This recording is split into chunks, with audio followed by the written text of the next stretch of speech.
வணக்கம் நண்பர்களே. நிறைய தம்பதிகளுக்கு, குறிப்பாக ஆண்களுக்கு இருக்கக்கூடிய ஒரு பெரிய பிரச்சனையில் ஒன்று, உறவு முடிவதற்கு முன்பாகவே வெளியேறி விடுகிறது. ஒரு இன்கம்ப்ளீட் கான்டாக்டாக இருக்குது அப்படிங்கிறது பெரும்பாலானுடைய ஒரு கேள்வியாக இருக்கும்.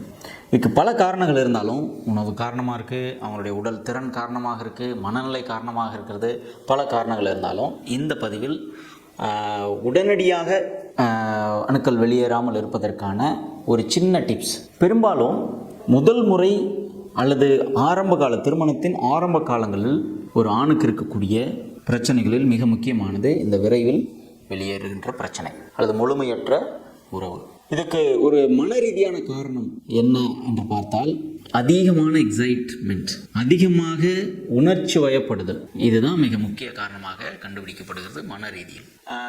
உறவு நேரத்தின் போது அவர் எடுத்துக்கொள்ளக்கூடிய, அதாவது உறவை அல்லது எதிர்பாலினத்தினுடைய உறுப்புகளை அவர் எடுத்துக்கொள்ளக்கூடிய மனநிலை, இதில் உணர்ச்சி வசப்படுறதுனால கட்டுப்பாட்டை இழந்து உறவு முன்னதாகவே முடிகிறது.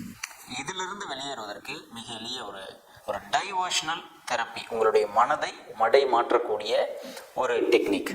உறவை ஆரம்பித்ததற்கு பிறகு உங்களுடைய எண்ண ஓட்டத்தை பாதி உங்களுடைய உறவிலும் மீதி பாதி வேறு எங்காவது ஒரு இடத்திலும் உங்களுடைய மனதை மாற்றுவது உங்கள் உறவின் நேரத்தை நீட்டிக்க செய்யும். எப்படி மாற்றலாம்? நீங்கள் உறவை ஆரம்பித்ததுக்கு பிறகு உங்களுடைய வேலை சம்பந்தமாக அல்லது வேறு எங்கேயாவது உங்களுடைய சிந்தனையை கொஞ்சம் டைவர்ட் பண்ணிக்கிறது பலன் அளிக்கும். இரண்டாவது, உறவை ஆரம்பித்து இயங்க ஆரம்பித்ததற்கு பிறகு, இணைவு ஏற்பட்டு இயங்க ஆரம்பித்ததற்கு பிறகு 100லிருந்து 1 வரை தலைகீழாக தவறில்லாமல் எண்ணிக்கொண்டு வர வேண்டும். உறவெல்லாம் ஆரம்பித்தாச்சு, இணைவு ஏற்பட்டாச்சு, இயக்கம் ஏற்பட்டாச்சு.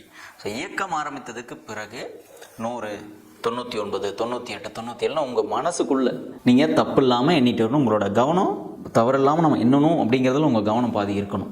மீதி பாதி உங்களுடைய உறவை நீங்கள் அனுபவிப்பதில் இருக்க வேண்டும்.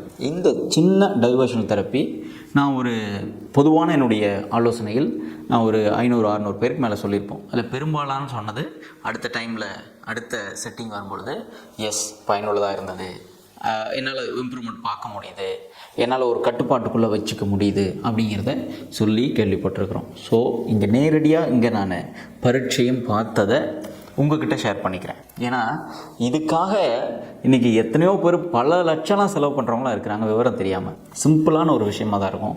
மனசு ரொம்ப ரொம்ப முக்கியம், கட்டுப்பாடு ரொம்ப ரொம்ப முக்கியம் உறவின் நேரத்தை நீட்டிப்பதில். ஸோ இந்த வீடியோ பயனுள்ளதாக இருந்திருக்கும்னு நினைக்கிறேன். இதை நீங்கள் முயற்சித்து ப்ராக்டிஸ் பண்ணுங்கள். உங்களுடைய குடும்ப உறவு மேம்படுவதற்கு ஒரு தூண்டுகோலாக இந்த வழி அமையும். நன்றி, வணக்கம்.